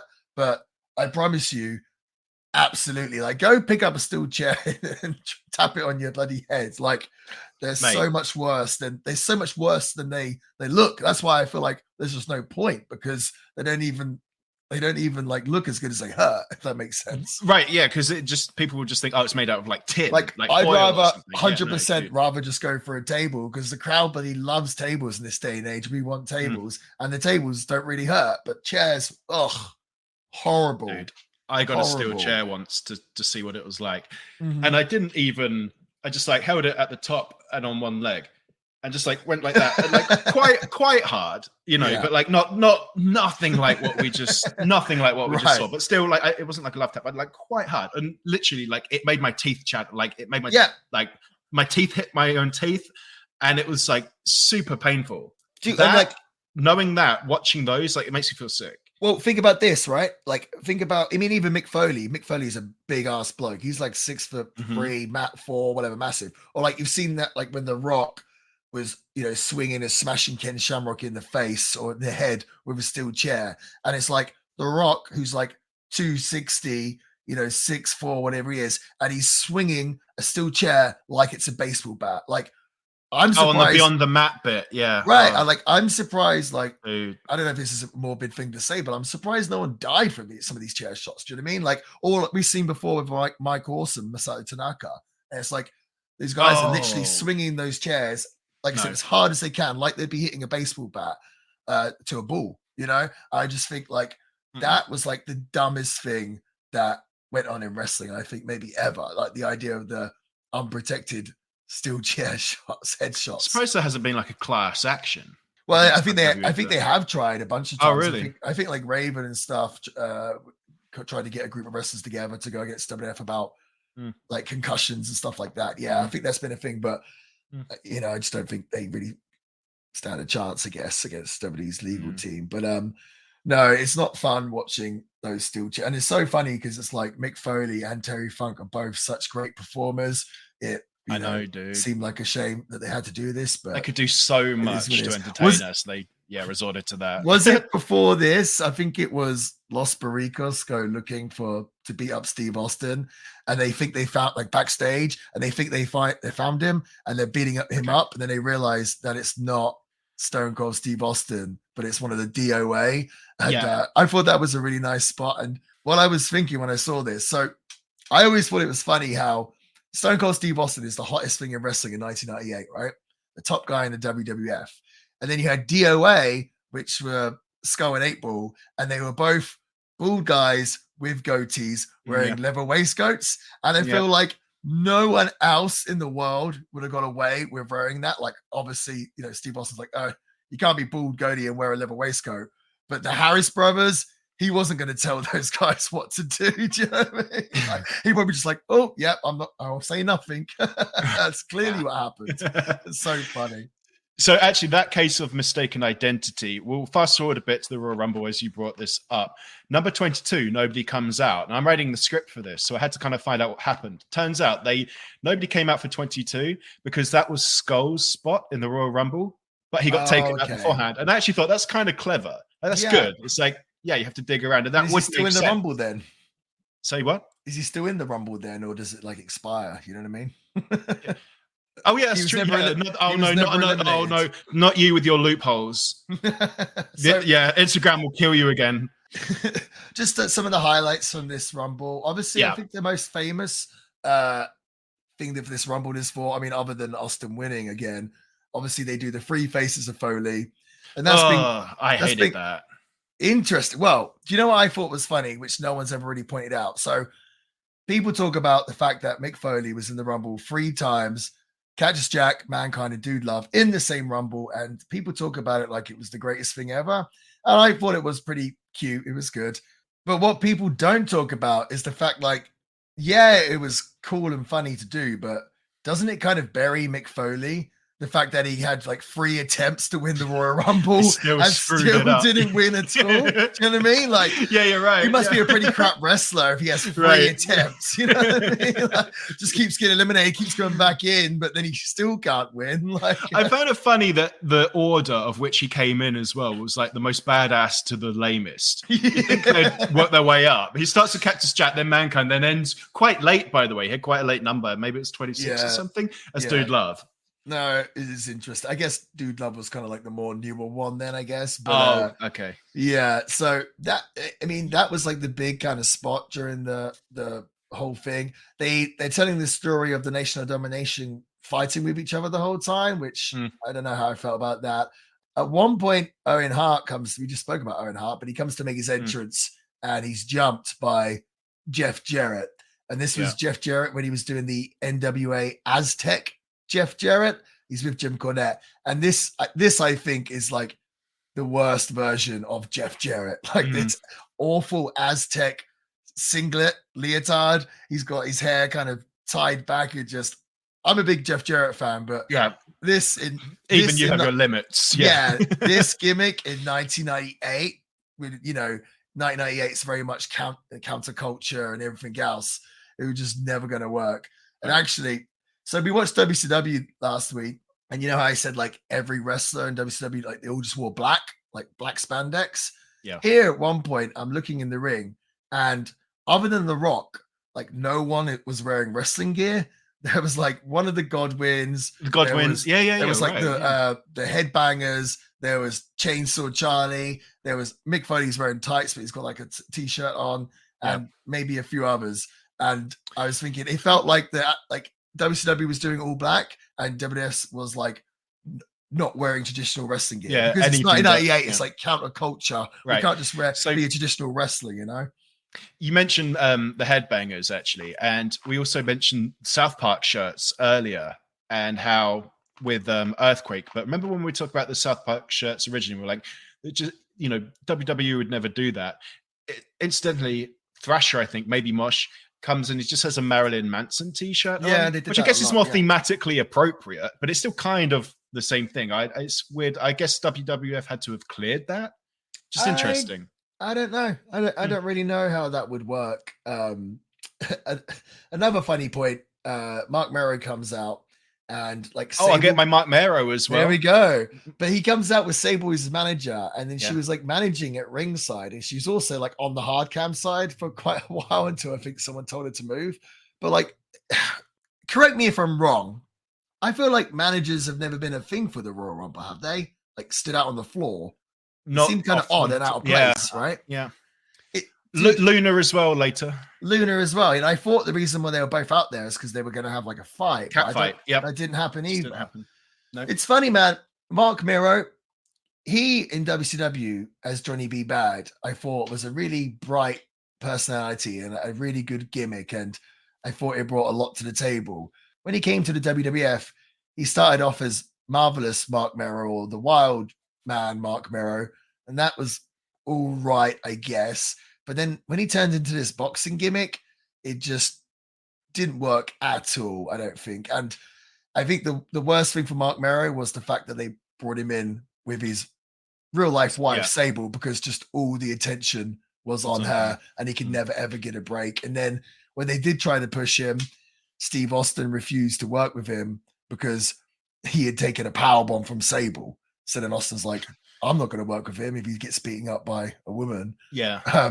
So it was a shame to see Mark, because I really quite liked Johnny B. Bad, but again, just maybe that could have been one of the worst transformations. I would absolutely disagree with that. I mean, I guess I'd have to agree on a impact standpoint, but I really like the box. I actually like the fact that he's just literally a boxer who just comes out and he boxes, and he doesn't really have the charisma. I thought it was kind of interesting. You know how I like Job? Well, we both do actually. Like Job gimmicks. I think it's a good one.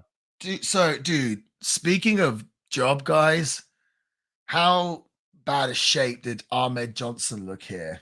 he's just a mess here, man. Oh man, He had so much yeah. potential. When they first brought Ahmed Johnson in, obviously he was very green, but it felt like he could have become like a huge star. Yeah, you know what I mean? He used to be awesome. I used to really like him. He felt like he could have become like the first African American WWF champion. Like, absolutely. Sure. And you know, I just think it would have been very fitting for like that kind of mid-90s time line as well, you know. Well, with his look and body and it just seemed very 90s, you know. Yeah. And he had a lot of charisma, and he just an intense dude. Had a great look, but I think he had a pretty bad attitude, or at the very least, he just seemed like to have like a snake bit career. Like he would just keep getting injured and just keep like doing the wrong thing, and then he would hurt someone, and just like he could never seem to get a break. But here, I think this is one of his last appearances in the WWE, and he just looks completely out of shape. He's like just all over the place. All this offense looks terrible. Yeah.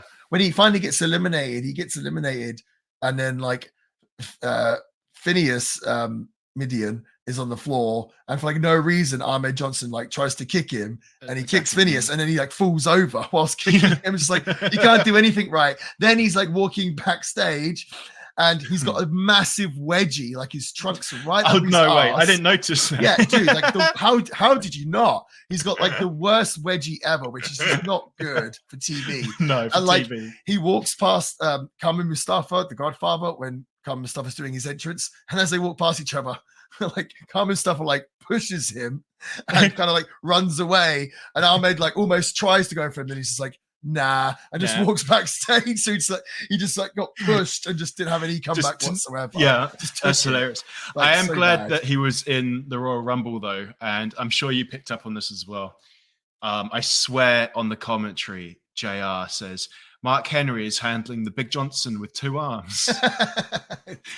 I don't even know if he did that on purpose. I'm not sure. Well, the thing is, I wrote a few of these down, man. Some of JR's. He said, The Rock and Karma just flailing at each other's knob here. Oh my, really? I know. Well, he means head, but I cracked up at that. Didn't he once do it like, it was like a ladder match or something where Lita came and pulled someone off the ladder or whatever, and he said like, oh, Lita just jerked him off the ladder. I don't remember that, but I'm not surprised. Yeah. But like, they seem possibly intentional and silly innuendo ones. The first one that he said that I thought was worthy of writing down isn't rude or anything or innuendo, and probably wasn't intentional, but just when I heard him say it, for some reason, I just thought this is exactly your type of humor or the type of thing that you would notice when listening to these type of things. And I just immediately thought of you. He goes, so Kurgan is who we really like, comes into the ring, and JR says, it's going to take a winch, as in a backhoe type machinery, to get this Kurgan over the top rope. It just made me laugh so much. It's going to take a winch, and then he clarifies, as in a backhoe type machinery, to get this Kurgan over the top rope. It's like, yeah, it's Kurgan. Like, what's with this? Just made me laugh so much. Some of his dialogue is just, which is always like, it must be. I always think commentary must be like one of the hardest jobs in the world. Like, oh, absolutely. And Jim Ross, like, people give Jim Ross a lot of flack in this day and age, but like, he really was one of the greatest of all time. 100%. Like, so good, and just, you know, painted such a picture. And it's funny, for years, I felt like I kind of zoned out of commentary. Like, people would say stuff like, oh, the commentary was really good, or the commentary was really bad. And I'd be like, I don't even really remember it. And I realized, it was only recently I realized this. I was like, oh, I'm never noticing the commentary because I'm so focused on the ring work as a wrestler that I'm just not even paying attention to the commentary. And it made me think like, oh, I should start trying to pay more attention to the commentary as well. But whereas like a lot of people might not be so focused. Like, I'm like watching the ring work, like studying every single step, where most people just kind of see it for what it is. You know what I mean? Yeah. So for someone like me who's not doing that, the commentary is actually a major component of the show. But for some reason, I have this ability to completely zone out of the commentary, which I actually don't like. I want the commentary, but yeah, overall, wasn't the strongest Royal Rumble that we've had. Kind of a lot of mid-carders. The whole thing was about, you know, building Stone Cold Steve Austin to set him up for the title match at WrestleMania 14. And realistically, I think with a Royal Rumble, you want to have, at the very least, like 3 possible winners, ideally more, ideally 4 or 5. The Royal Rumble in 1992 that had a bunch of guys that could win. And there's been other Royal Rumbles where there was like a bunch of potential winners, maybe the 2001 one, I can't remember now, or 2 or 3. But here, there was only really one winner. I mean, I don't think anyone even thought The Rock could have won at this point. No, it just or seemed Mick like Foley, yeah. No, or Mick Foley. So kind of seemed obvious, but the crowd wanted Austin and they got Austin. So the crowd was happy either way. Yeah, I was going to ask what you thought about not the overall event, we'll get to that, but the Royal Rumble itself, because earlier on one of the episodes, we did kind of lay out what we think is the recipe for a good Royal Rumble. And I felt like this one didn't really have many or any of those things. Like there were no weird entrants. Now I did notice the 3 faces. I wondered why. Yeah, apart from that, but I also noticed. So why did Triple H come out with the honky tonk man? Now Triple H is also on crutches, so I assume maybe Honky Tonk Man had to take his place. But I just thought it was a weird companionship, right? I don't know. Yeah, when Honky Tonk Man was in it, I was like, oh, why is Honky Tonk in it? I'm not sure if he was with the company at the time, or if it was supposed to be a surprise. I can't remember now. But Triple H and China were behind him and came out with him, and Triple H was on crutches. So I assume maybe he was his replacement. I don't know. That was kind of weird. But yeah, there's no weird entrance apart from 3 Faces of Foley. There were no real kind of like random element. I felt like there were too many people in the ring at all times. There's no kind of like time to like breathe or focus on 1 or 2 things happening. But I also noticed that. So I always thought it was like 2 minutes. Like the interval between the next timer, but this one was 90 seconds. It changed quicker. Sometimes they've even done it like 60 seconds before as well. So I wonder if that, which I don't necessarily mind, but I don't think they were getting people out quick enough. So there was, because I feel like a Royal Rumble has to have parts where there's hardly anyone in the ring, where it's clear there's room to breathe and there's room to focus, and then also you want the mess, like you want it all. Right. This was just more leaning towards that. Apart from right at the end when you had the final 4, you had Dude Love, Stone Cold, Austin, Rock. Yep, the Rock, and there was another member of the NOD. Was it Farouk? Yeah. So yeah, apart from that, there's no real room to breathe. And for me, like, this was our first Royal Rumble on the podcast, like, match, and it was not great. So I don't know. I'm still glad we covered it. So yeah, it wasn't the most amazing. And I wonder if this is Royal Rumble season, what we should do is do a little leaderboard. So this is the first one. Next time we do a Royal Rumble, maybe next week, I don't know, we'll like rate, where do we put the Royal Rumble match? We'll just talk about the match, like above or below, and we should definitively. That'd be kind of fun. Absolutely. And this was kind of a theme for the Attitude Era, where the TV was really, really good, but the pay-per-views kind of, like, when they actually had to do the wrestling matches, they weren't so great, that kind of seemed to be a theme for the WWF during the Attitude Era, which I think is something that people forget now. Like, they look back and romanticize on the Attitude Era. It was like, yeah, it was great, but pay-per-views, not so great. But it wasn't about the wrestling, so it was about the moment and being there.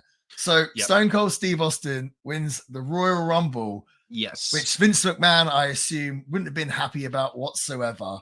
Of course, so it would have been a few months before this, the Montreal Screwjob, which basically in turn turned Vince McMahon into arguably the biggest heel of all time.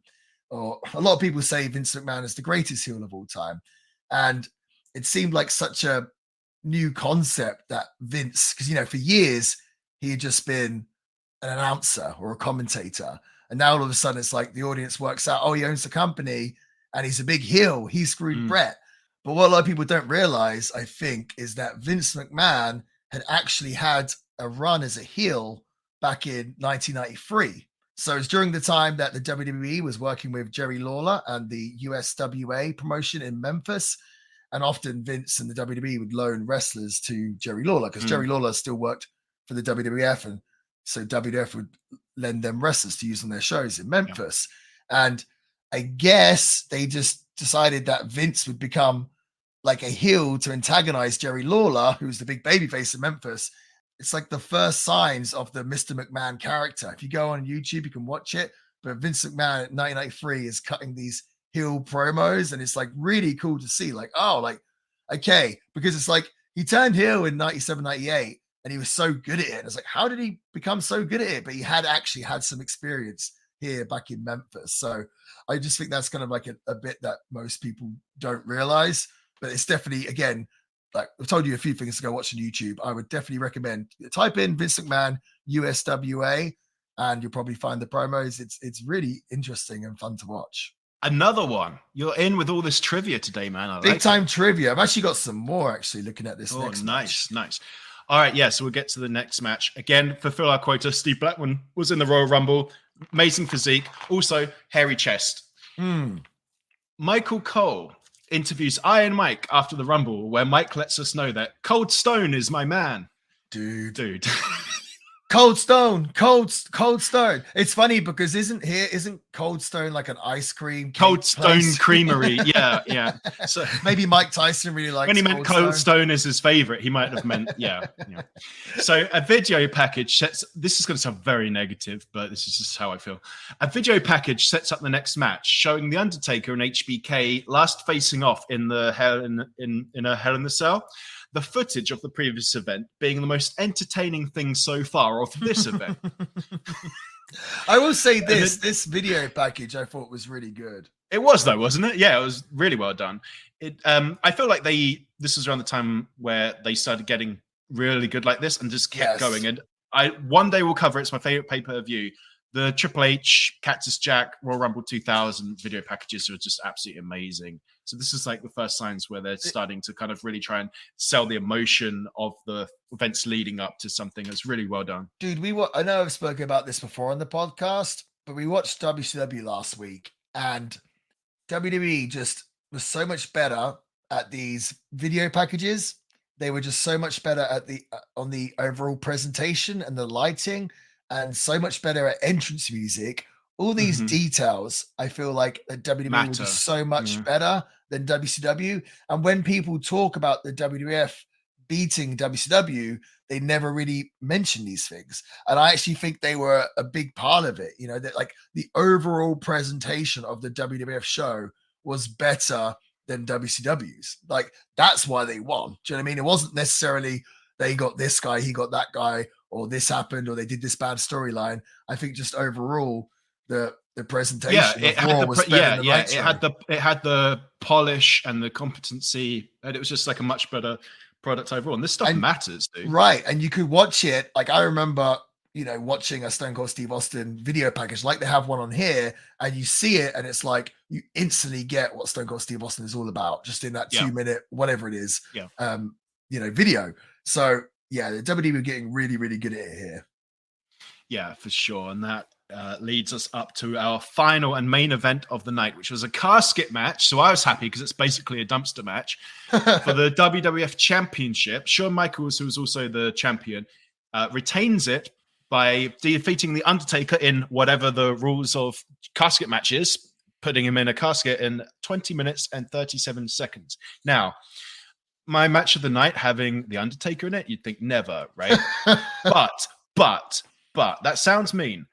But he has been in a lot of duds. But do you remember when you were saying it's because when he fights off against another big guy, it never works? I feel like in this, like Shawn Michaels, and obviously you mentioned, I think Shawn Michaels was probably one of his little Mount Rushmore of little guys thing. But perhaps, which seems ridiculous. But if you want to call it that, I feel like the dynamism between these two really worked. I really enjoyed this. What do you reckon? Oh yeah, I mean, I would always say we kind of give Undertaker a hard time for a lot of his duds, but he always had great matches with. It seemed like really with only three guys, with Shawn Michaels, Bret Hart, and Triple H. Like all these good matches with them three. Like he didn't even have very good chemistry with Austin. It was weird. Like anytime Austin and Taker wrestled, it normally wasn't that good. And you think he'd have really good chemistry with Kane, but I felt like those matches were never good either. No, but overall, this match with Shawn Michaels, it was good. It's very difficult doing was it coffin match, or they call it a casket match? Casket match, yeah. So you lose the false finishes when you do a match like that. You don't get that 1, 2, you don't get that submission and get the ropes or whatever, or the tap out, whatever it might be. So that does take away from the match a lot. And I guess they knew that going into it. So to compensate for it, they did a bunch of big spots. Like Shawn Michaels dropping the elbow drop. The elbow drop into it was awesome. casket. I really like that, dude. That was pretty crazy. And then the Undertaker also does like a jumping tombstone into the casket as well, which I was like, oh boy, like pretty wild stuff. But this match is obviously most remembered for the fact that it was the match that essentially ended Shawn Michaels' career, or at least what we thought. When he early on in the match, Shawn Michaels takes the backdrop over the top rope and hits his back on the casket. Dude. Well, this is apparently what, made him have to retire, because after this, he didn't wrestle again until WrestleMania 14, where he dropped the title to Austin, which apparently was a miracle that he could even wrestle. But yeah, he got messed up really early in this match, and knowing what that backdrop under the casket did to him, and the fact that he continued to wrestle another 15 minutes or so, and he's taking so many bumps. I'm like, I was cringing on every single bump. He's taking these big backdrops and gorilla presses and being thrown all over the place, and he's being Shawn Michaels, and it's like doing million elbow drops off of the top rope. And it's like you've broken your back, and it's just, he's doing that. So kind of like the chair shots earlier, like really cringy for me to watch. And yeah, people remember this as the thing that, ended Shawn Michaels' career, and then he was gone for 4 years and didn't come back till 2002. And even then, when he came back in 2002, it wasn't supposed to be like, oh, he's coming back full time. It's just, like, oh, we're going to try and do one match, and I'm going to try and do a street fight. I think what a lot of people forget or don't know is the fact that, so he has this match here in 1998, his last match with Steve Austin, but during his time off in his retirement, Shawn Michaels did actually work a match in his own promotion, or I guess his wrestling school promotion, the Texas Wrestling Alliance. But he does a street fight with Paul Diamond in 2000. And because it's a street fight, obviously he's not doing as many bumps. It's more kind of punch and kick. But doing this on, an indie, essentially, just pretty bizarre. They had this match. Shawn Michaels also did a spot in 1999 for FMW in Japan, of all places, where he ended up being the special guest referee for a Hayabusa match. And of course, we love our Shawn Michaels special guest referee outfit. Oh, yeah. But I just think that's really bizarre, the fact that he was doing bits and bobs for the WWF, but it's like, how did Shawn Michaels turn up in a FMW ring in Japan? Just so obscure and odd. And it's funny because there is this like HBK injury conspiracy theory where he gets injured here and he retires after WrestleMania 14, and he doesn't come back to 2002. So the conspiracy theory, which I'll just tell you now, I don't really believe, but basically that he decided to like leave and he wasn't really injured, and basically Vince McMahon kept paying him to not go to WCW. And then when WCW died, which is in 2001, he then miraculously returned to the ring in 2002 and was fine and had like a whole another long, whatever it was, 8-year career, right? So that's like a theory. I feel like, to me, it's kind of like, why would you miss out on those big money years, like 99, right. 2000, 2001, everything else? So I don't necessarily believe in that, but I did think it was kind of like a fun conspiracy. But no, just overall, I am a big fan of Shawn Michaels. Undertaker, he's got the teardrop tattoo as well. I'm gonna bring this up. It's like, you asked me what like the outfit that I think of when I think of Shawn Michaels on the pod before, and they're like, it's this one. If you want to know, this is the one. The red one with the white hearts, and it's just funny. That's the thing that I first come to mind. And I remember just how much you hate the look of the pirate Undertaker. I was watching it just thinking, okay, so we've got both of these costumes that we've already talked about before. One good and one bad. Totally. Kind of funny. I will give WWF a lot of credit here.